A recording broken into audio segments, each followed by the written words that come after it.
Senator, why do you say no to the border deal? Well, look, Stu, this bill does not secure the border. All along, Americans need to realize that Joe Biden's priority was funding Ukraine in this bill. This bill gives Joe Biden and Ukraine $60 billion, only $20 billion to secure the border. And really, this does not accomplish much. It does not accomplish securing the border. It does very minimal to impact parole or asylum. And those two particular areas are probably some 80% of the people that have crossed the border illegally these past 3 years. They didn't go far enough on asylum or parole. Joe Biden was never serious about this bill. This was a charade. If this bill goes down to defeat, then the president is very likely to say, see, those Republicans, they're the ones who are standing in the way to true immigration reform and control of the border. My question is, do you think the public will buy that from the president?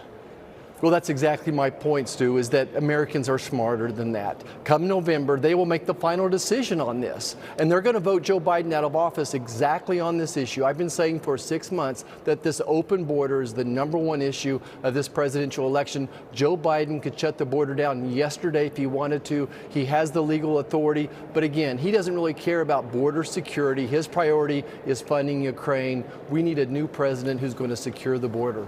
And Mr. Senator, the heads of big pharma companies are going to testify on Capitol Hill Thursday. Now, you're a doctor. You oppose government drug price controls, I know that. But are you okay with the government negotiating with big pharma to lower prices? Well, look, Senator Sanders has called this big hearing, and he and I both agreed that prescription drug prices are too high, but he's going after the wrong entity. We need to think about the innovative cures that Big Pharma has given us and the cost savings they've given as well. Not only do they keep people healthy, they keep people out of the hospital. Think about a hepatitis drug that now treats hepatitis. 12 pills you take over 12 weeks. Maybe it's $3,000 or $4,000. It's saving $1 million liver transplant on the back end of this. The real problem are pharmacy benefit managers, which grab about 50 to 75 cents of each dollar. And that's why we're working together. Again, compliment Senator Sanders, Senator Cassidy on leading the way to go after pharmacy benefit managers. They're the real culprit that's manipulating the problem. Why are drugs created and manufactured by American companies cheaper overseas and more expensive here?